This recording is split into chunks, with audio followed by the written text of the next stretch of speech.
Thank you very much. Good afternoon. As it was said, I am from Sudan. And of course, once from Sudan, always from Sudan. But it is the reason I mention it to start with is because the issues I deal with in this presentation and generally in what I try to do is very much personal, as much as it is hopefully scholarly and intellectual. In that, the questions I'm trying to grapple with are, for me personally, a matter of my religious belief as a Muslim and my commitment as a human rights advocate. And reconciling the two is extremely important. So it is not a theoretical exercise by any means, but theory is helpful, I think. And very much a part of what I'm saying is that I think what I am talking about is very much the way Muslims actually live. It's just that it is not theorized, meaning that when you look across the world globally, you will find that out of more than 40 countries where Muslims are the majority, the state has nothing to do with being Islamic or claiming to be Islamic or Sharia being the law of the state.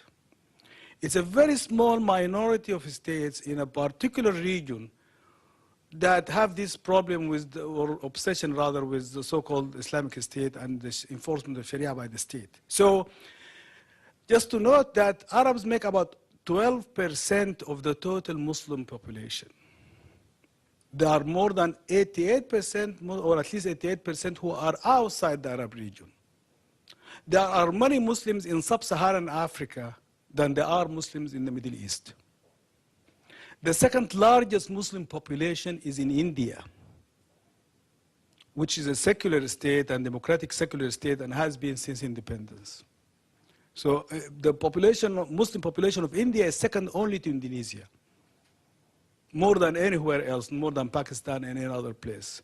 So the perception that Islam and the state are united, or people, Muslims tend to think that, is not true in actual lived experience of Muslims.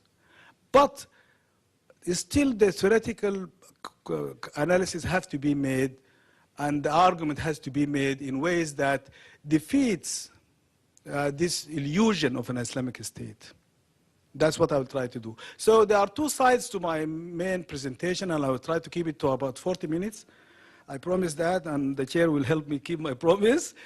That there are two sides, basically. One is about human rights at large, and on that I will spend some time expecting that to be quite familiar to the audience, and if you have questions about that, we can come back to it.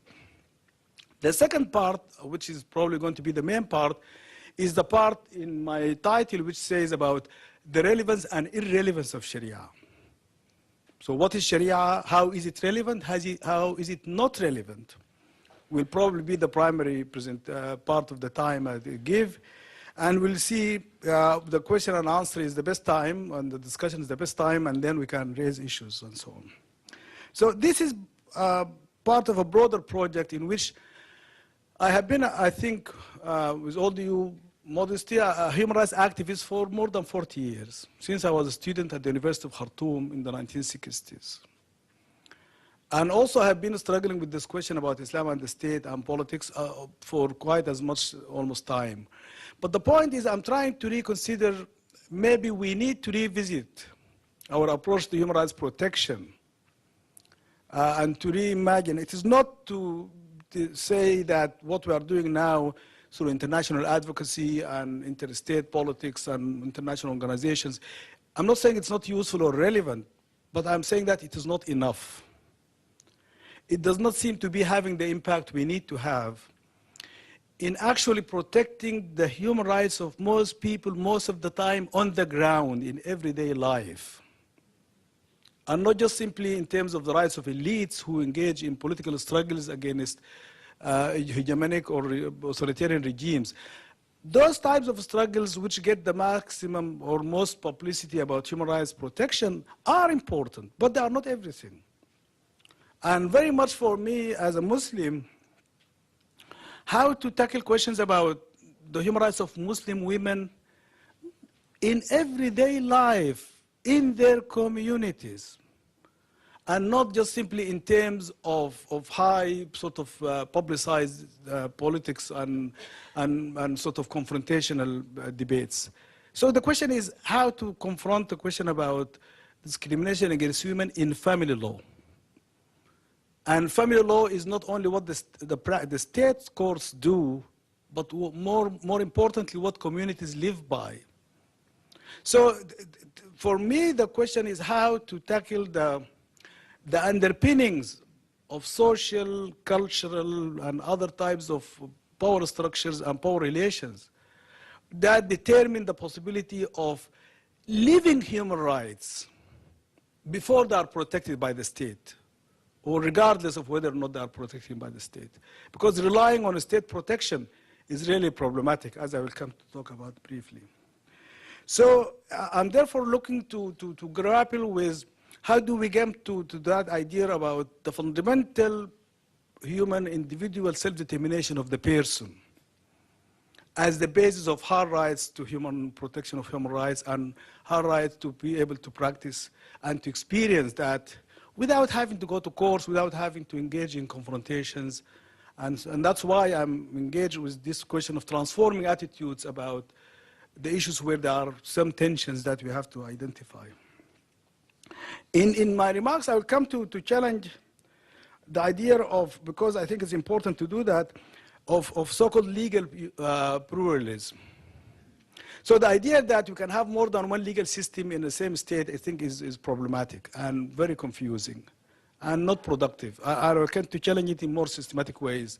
But the point is, I would like to have just simply to flag at this point that I make a distinction between legal pluralism, which I don't think that is a productive or coherent concept, but normative pluralism, which I find to be useful. So every society lives with normative pluralism, but must have legal uniformity.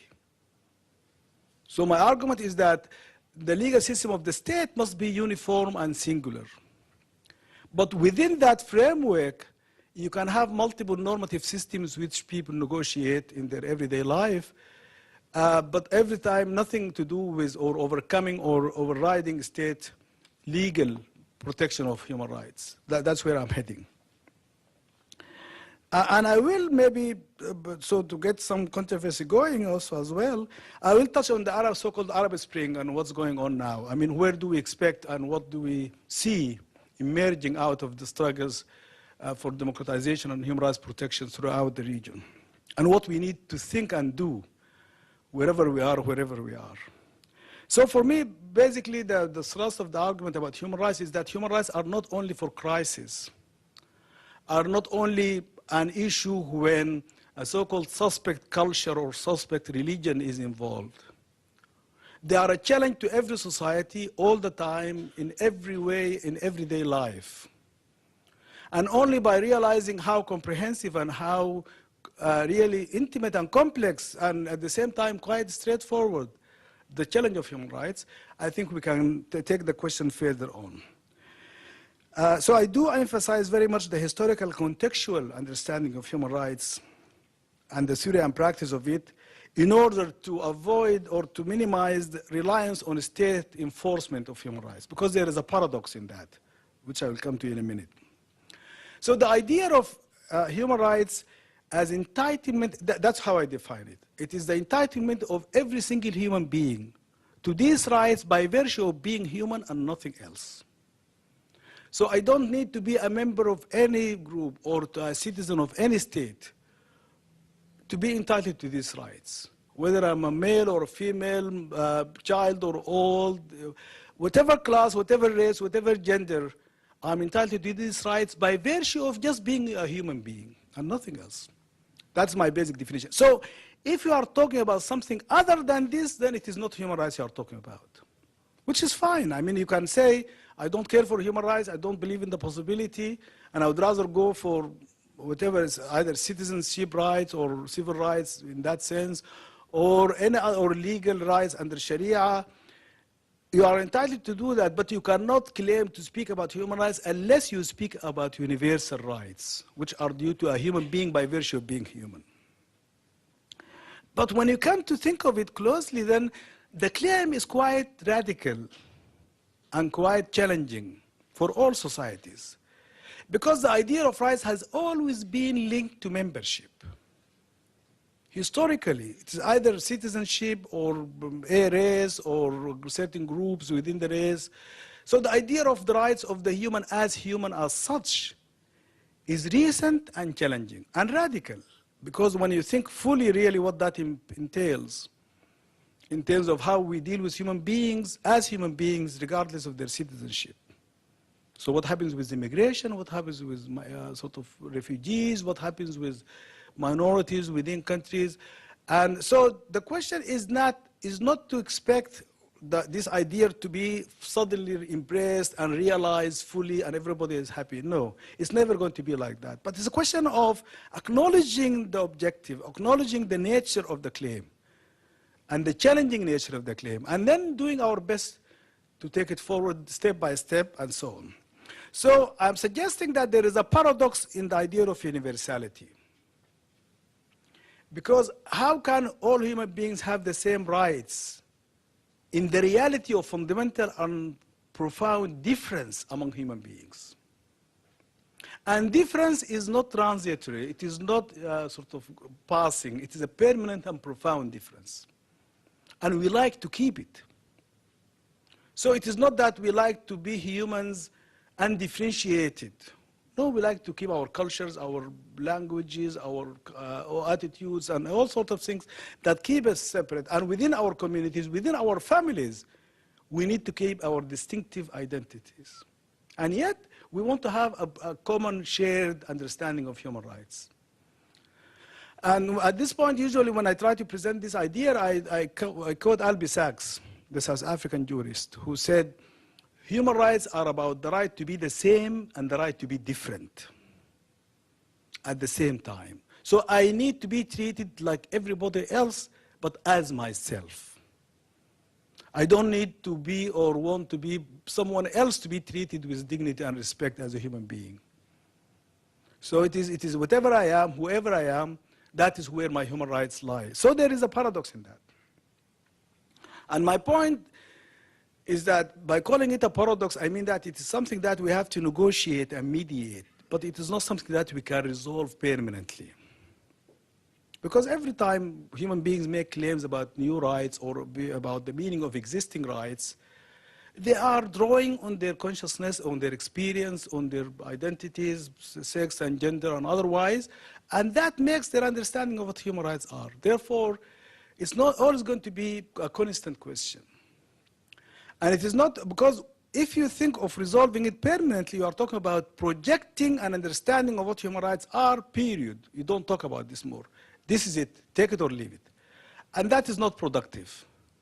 Because my human dignity as a person requires that I have to subscribe to these rights out of my conviction.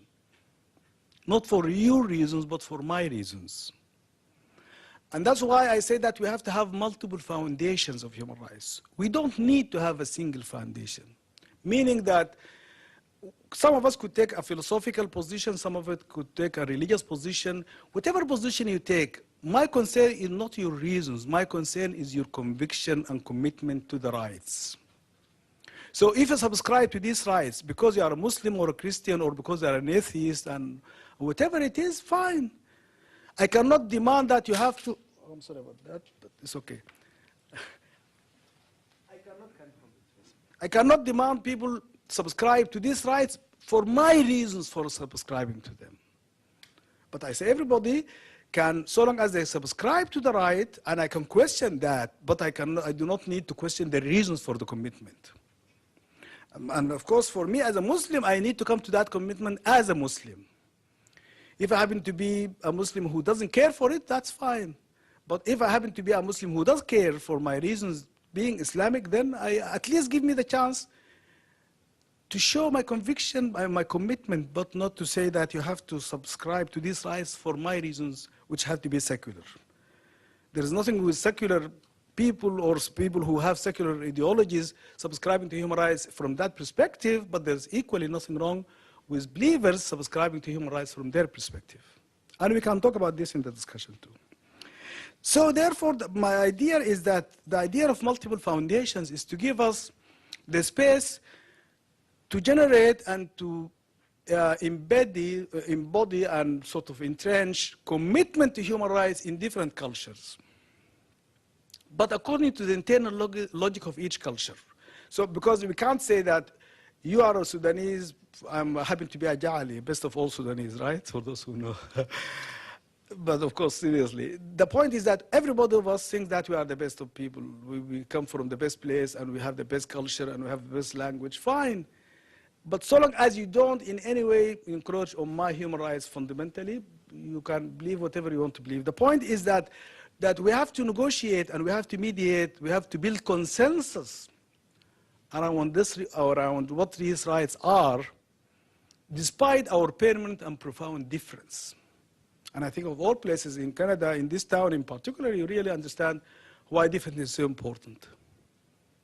There are some Canadians who would never accept being treated as the other Canadians. I mean, very much, I mean, the Quebec question is really a fundamental example of how fundamentally important it is for people to have their sense of identity, of their culture, of their values, and to share the same state, the same fundamental services, the same values and commitments. But commitment to these values does not negate in any way the value or importance and reality of difference. So it is, the first paradox I'm talking about here is the paradox in the idea of universality, in the reality of difference, and the way forward is mediation of that paradox through dialogue and consensus building. Moving to the second part, which is so that as far as the idea of human rights is concerned, we have to push for it in terms of people's understanding of what it is to be human and what it follows from that sense of identity as a human person, and how we can have a shared understanding of the rights that emanate and follow from that point. The second point is about the nature of the international legal system and the international protection of human rights. That is, yes, we have to have individual commitments and we have to have local social actors and civil society actors to make sure that we push for human rights protection. But the nature of the international system is such that we are organized in states, which happen to be sovereign states. And the idea of sovereignty is, again, the other paradox, because, and so I don't spend too much time on this, but I'm happy to come back to it. The paradox about sovereignty, I mean, is that the expectation that we expect sovereign states to protect human rights against themselves. So the idea of self-regulation by the state is a paradox. If the states are sovereign, why should they be bound to or accountable to anybody else? And who is that any other body to whom they are accountable about their human rights performance other than other sovereign states? And why should other sovereign states have sovereignty over one state in terms of its practice of human rights? And the fundamental basic reality is that we cannot really hope to, and the UN Charter is very explicit, that nothing in this Article 2, sub-Article 7, nothing in this Charter is to permit intervention in internal affairs and domestic jurisdiction of states. So we cannot intervene in the name of protection of human rights forcefully. We can have to do it some other democratic, sort of so-called diplomatic and international pressure and publicity and shaming and so on. But we cannot just simply walk in to make sure that human rights are protected. And it cannot be done. It's not only that it is wrong, it is a violation of sovereignty, it is a total futility for anyone to think that you can walk in someone else's country and make sure that they protect human rights. You're not going to be there long enough, you're not going to have the resources, you're not going to have the political will, and you're not be willing to pay the price to make sure that human rights are protected in that place long enough. Canada has been part of the experience with Afghanistan and had a mixed record about its position regarding the United States' illegal invasion of Iraq and occupation of Iraq.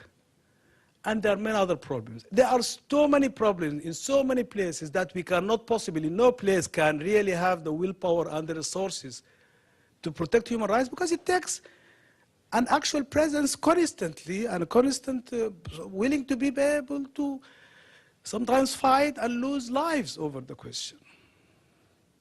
And as soon as we get into place, we are talking about exit strategies. And we are talking about domestic politics in terms of how can we sustain our presence and the, sort of the resources that we devote to that effort. And it is not going to work because you are not going to be in people's homes every day to make sure that the rights of women are not violated. And the fact that the so-called international community have been in Afghanistan for 10 years, and now it's not able even to define what success means in Afghanistan. And they are going to leave Afghanistan worse off than they found it when they came in. Now, that is not a promise, that is an analytical fact. You will not be able to stay long enough, and you will not be able to do enough to protect the human rights of Afghan women and Afghan children and Afghan men throughout the country. And whatever you do when you leave, you will have a regression to the, if not worse situation from what it used to be, because there will be a reaction to your presence. And human rights will be discredited for being associated with an imperial project. That is what I mean about the paradox of state enforcement. It is not possible, and we cannot sustain it. Therefore, for me, the point about the two paradoxes, about sovereignty and about universality, is that only dialogue and debate and consensus building is the way forward. That we have to promote people's commitment and conviction in the value of human rights for themselves in their own name, according to their own culture and values. So let me summarize this part, which I promised to make fast or brief.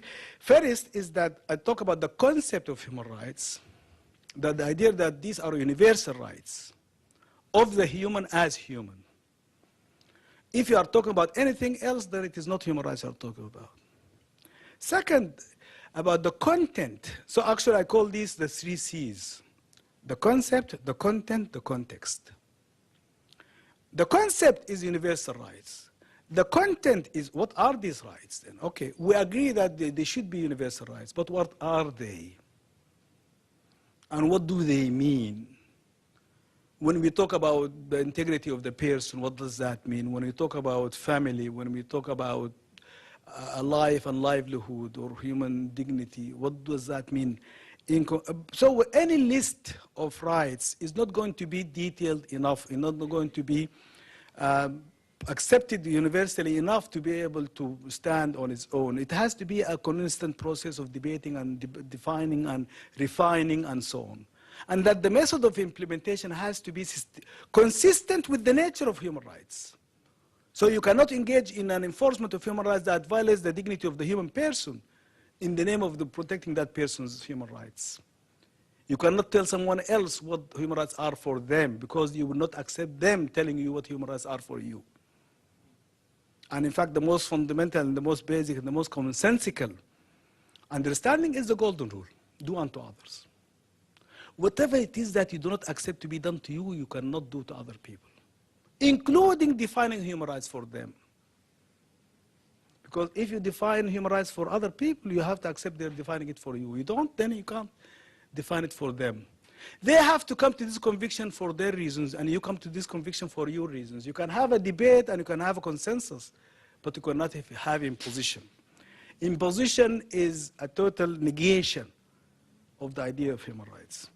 So the content has to evolve through debate and dialogue and consensus building. And finally, the context is very important, that we have to understand which rights are we talking about where, for which people, in terms of their history, their culture, their values.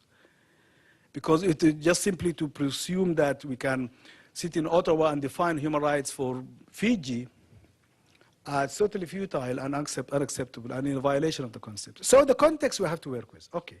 So let me move on to the other part of my study. Actually, I look at the question of Sharia as a case study in the difficulty of the paradox and the possibility of mediating the paradox. So I'll start with the same 3 C's. Because I'm sure that you heard the term Sharia a lot, but you always wondered what does it mean. Just to say it in a phrase, it is the totality of the normative system of Islam, meaning what Muslims are required to do or not to do. But what that means is up to them themselves to define, and they have disagreed about this from the very beginning. So if you want to have a comprehensive, content-based definition of Sharia, you will not find it. Because Muslims disagree about what the content is and have always disagreed. And it is a blessing that they do. I would hate to have a day when Muslims agree on what Sharia means, because then I lose the possibility of contesting and challenging and so on. So the fact that we disagree is a blessing. And it has all, in fact, there is a claim of a hadith that says that it is a blessing, that we disagree. The Quran is very clear that we disagree and human beings will disagree and only God will settle their disagreements in the next life. But in any case, the question for me is not disagreement, because disagreement is not a problem. The problem is violence in disagreement. So disagreement is inherent to the nature of the difference of human beings and their values and their understanding, and which is, I think, creative and positive. But violence is what is problematic. Therefore, the aspect of Sharia that I found problematic is an understanding of Sharia that would impose it on others. But the space for me to live by my understanding of Sharia is inherent to my human dignity as a person. So I refuse to allow anybody, the state or anybody else, to define what Sharia for me means or to impose it on me. I have to live on it voluntarily. So the concept for Sharia to me is my understanding of what God's word is. Which, of course, other Muslims can agree with me, of course, to be nice if to have everybody agree with me, that is. But the point is that each of us have to come to that as a matter of conviction. It cannot be a matter of coercion. Now, the idea of religious belief logically requires the possibility of disbelief. You cannot talk about belief without the possibility of disbelieving. So belief has to be a choice. Simply, I mean, if there is no choice but to believe, then it is not a belief that has any value. It's not belief at all. Belief is choice. Therefore, the question is how to enable people to have the choice to decide what it is that they want to accept as Sharia or not Islam itself, for that matter. So it is inherent to being Muslim to have the possibility to not to be a Muslim. Absolutely, fundamentally, logically, there is no other way. When you come to talk about the concept of Sharia is God's law, but as I decide what it is, or as I accept, of course I don't have to myself research it and sort of come up with the new ideas every time, but so long as I accept views by choice and conviction without coercion, then for me it is Sharia, because I accept it, not because anybody else says so. And this, by the way, is a feature of Islam which I find very, very heartening, what I call the sort of theological democratization or democracy, of theological democracy, in the sense that there is no possibility to define Islam for anybody else that person does not accept it as such. You know, just an exercise, you can look it up on now everything on Google or something like it. I don't know what is the French equivalent of it, or maybe it is French already. If you Google, there's something called the Munir Commission, which was in 1951-52, was commissioned in Pakistan to define who is a Muslim.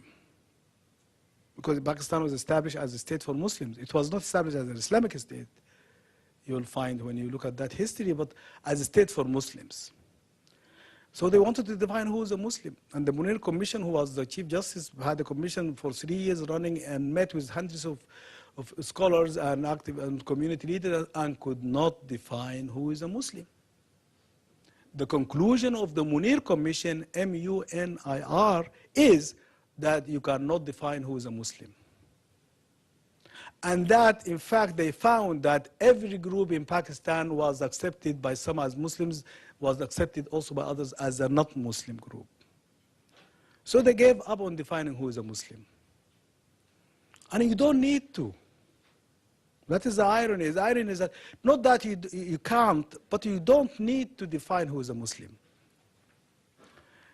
A Muslim is a self-identifying person who says that I believe myself to be a Muslim. That's good enough for me. That is the only way one can identify who is or who is not a Muslim. You cannot have a definition that you apply to people, because every definition will not fit some of the people. Now, when you come to the content of Sharia, so it is this idea that God's guidance through the Quran and Sunnah of the traditions of the Prophet is, but how do we know? How do we understand? How do we interpret? The methodology by which what we now take to be Sharia is a product of a historical process. In fact, and by the way, there is someone called W.C. Smith, who is a major scholar of Islamic studies, who used to teach at McGill, one of the leading world authorities on Islamic studies in the last century, that is in the 20th century, W.C. Smith. He has an article in which he explains that the term Sharia does not exist in Muslim sources for the first 3 centuries of Islam. According to Professor Smith's article, which I read and I have quoted him frequently, the term Sharia does not emerge until the 3rd century of Islam among the theologians, the so-called mutakallimun. And it had a very different meaning from the meaning that we now accept it to mean. So if you said anything to the Prophet or to the first, second, third generations of Muslims, Sharia, he wouldn't know what you are talking about. It is as simple as that. And this is not an idle claim. You can verify it and go and look. You will not find the term in anywhere in the first 3 centuries. And when it came, it was coined, as Fazlur Rahman put the term. Also, again, if you read Fazlur Rahman's book, Islam, you will find the same point made. It was coined in the 3rd century, the term itself. And it had a very different meaning. Over time, it evolved, which is very human. That's how knowledge evolve over time. But the point is that the methodology by which we came to define what the content of Sharia is supposed to be is something called usul al-fiqh, which is the foundations of the science of jurisprudence of interpretation of the Quran and Sunnah as the sources of Sharia. But usul al-fiqh, by the way, fiqh means understanding. And usul al-fiqh is the foundations of understanding, or the methodology of understanding. It is all human. Usul al-fiqh is human, a product of a human process over time, centuries of time.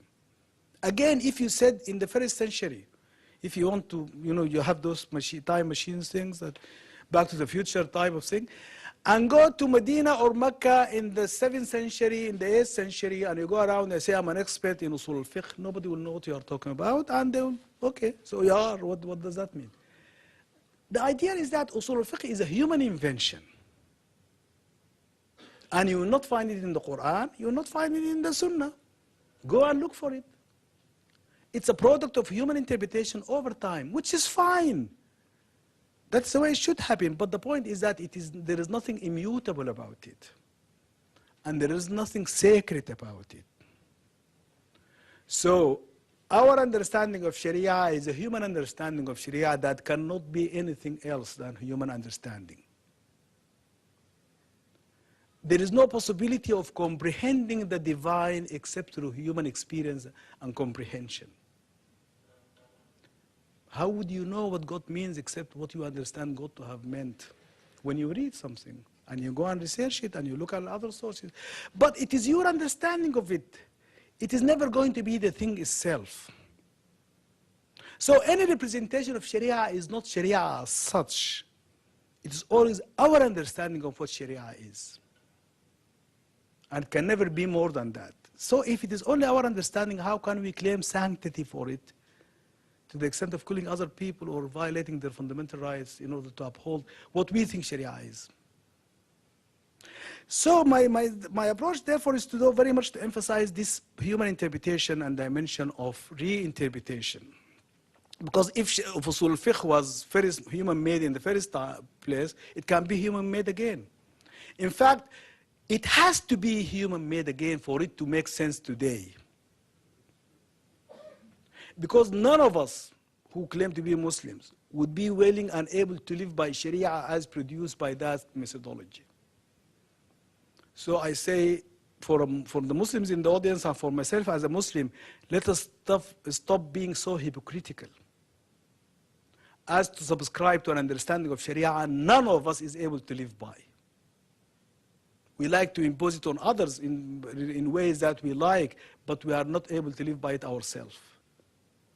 There is a verse in the Quran that says, يَا أَيُّهَا الَّذِينَ آمَنُوا لِمَ تَقُولُونَ مَا لَا تَفْعَلُونَ كَبُرَ مَقْتًا عِنْدَ اللَّهِ أَن تَقُولُوا مَا لَا تَفْعَلُونَ, which roughly means, O believers, why do you say what you do not believe? What do you do not do? It is most hateful to God that you say what you do not do. And you don't have to cite the Quran for it. It's very self-evident that you cannot claim to be a religious believer when you are not able to live by your understanding of the belief. But if you want to continue to be a religious believer, question your understanding in order to maintain the integrity of your belief. So that is how I go on to challenge sort of aspects of Sharia, because time is short now, that aspects of Sharia that are problematic from a human rights point of view.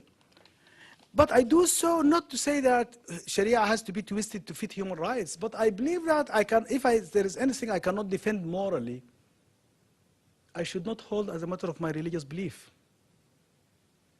And the question is also when I consider then how did I come to that belief, and I find that it was a human initiative in the first place. So I am holding the divine accountable to my human fallibility.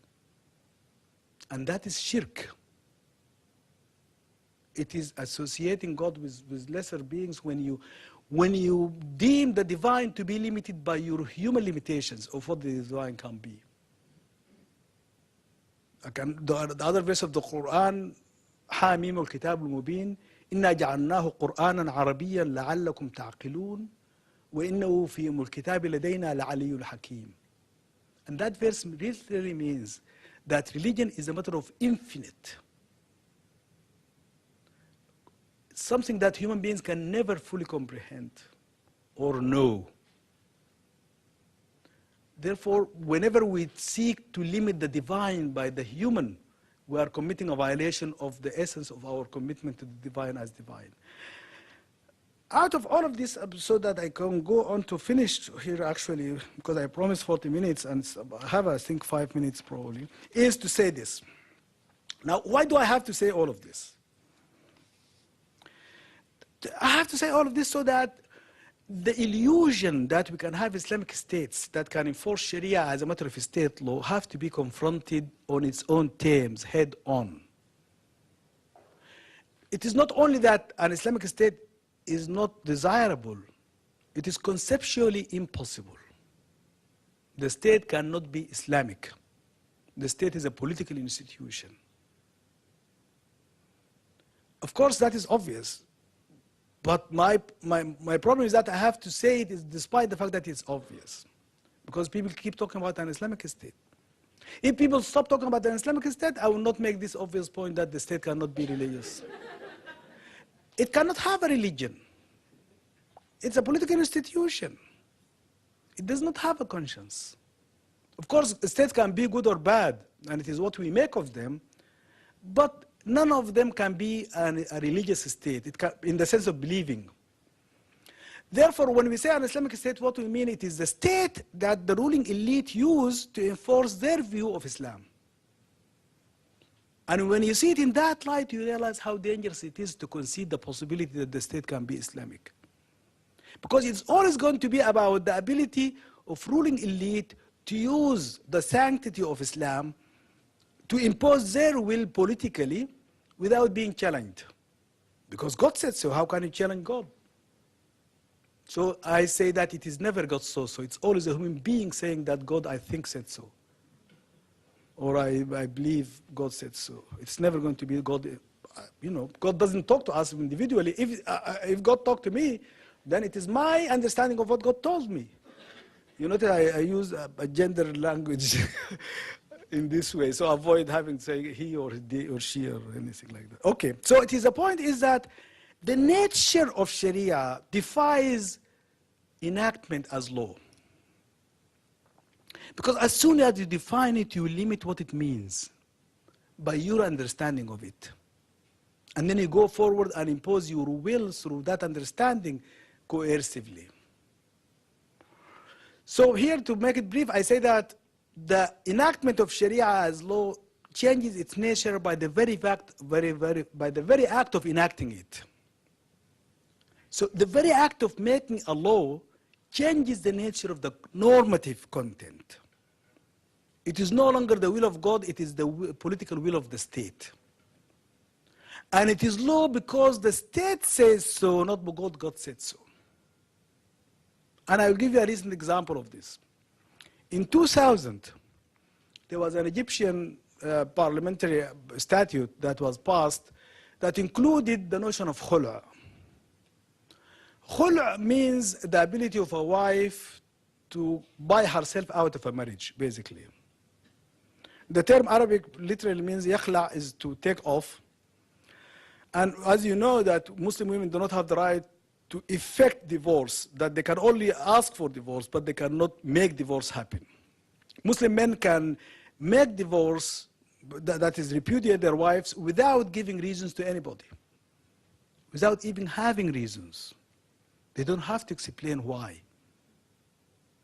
But Muslim women cannot do that. Muslim women have to apply to, at best, and not all schools do this, by the way, but the schools that accept that Muslim women can apply to a judge to convince the judge, who of course will be a male judge, why she needs to terminate this marriage. This is the so-called, the other type of termination of a marriage, which is known as fasq.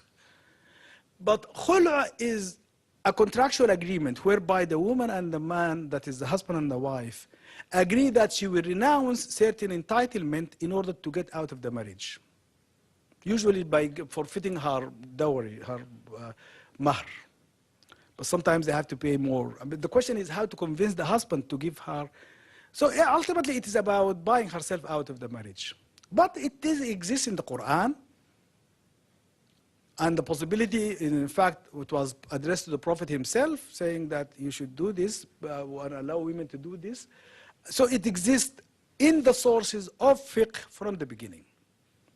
But it was not available to Egyptian women under the modern Egyptian state. We don't know about what, of course, what was going on before Muhammad Ali, and the modern state was that people complied by their religious schools, madhabs, and they went to the judge that they accepted.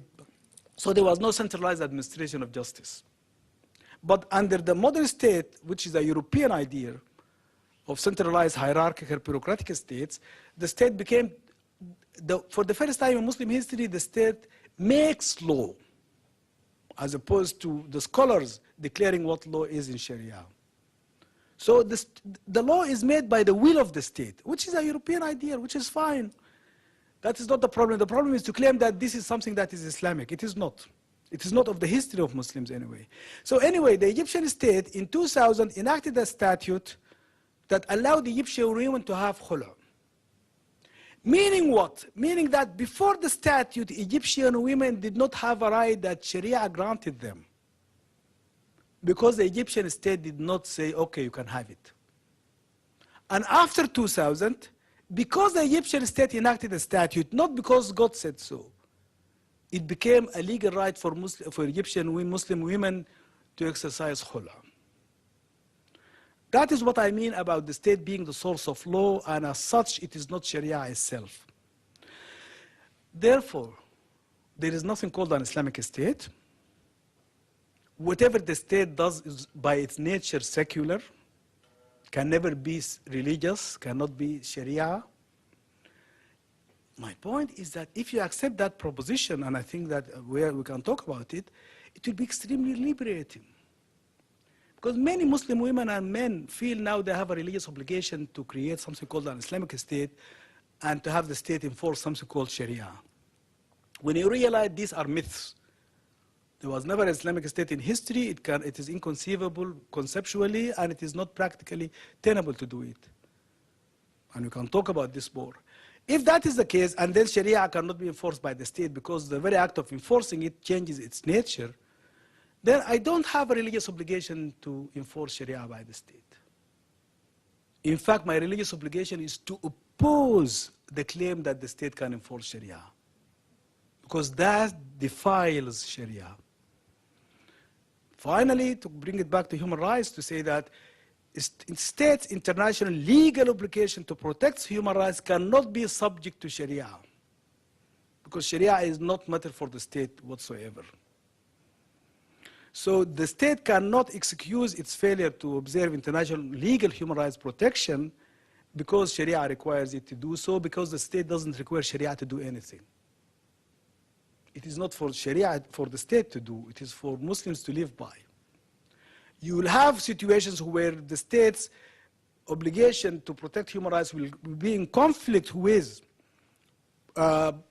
people's belief what human rights are, but that is what the states does all the time. That I'm sure that there are people in this room who would rather have the Canadian state not do something, but they have to comply with it because that is the will of the state, or else they have to go in rebellion, or they wait for the next time they can vote the government out and bring a new government in. That is the nature of how we run states. So if you have those types of problems, then we negotiate them politically, but we cannot impose our will in the name of God. Because God never authorized any of us to impose God's will on anybody else, except ourselves. Thank you very much.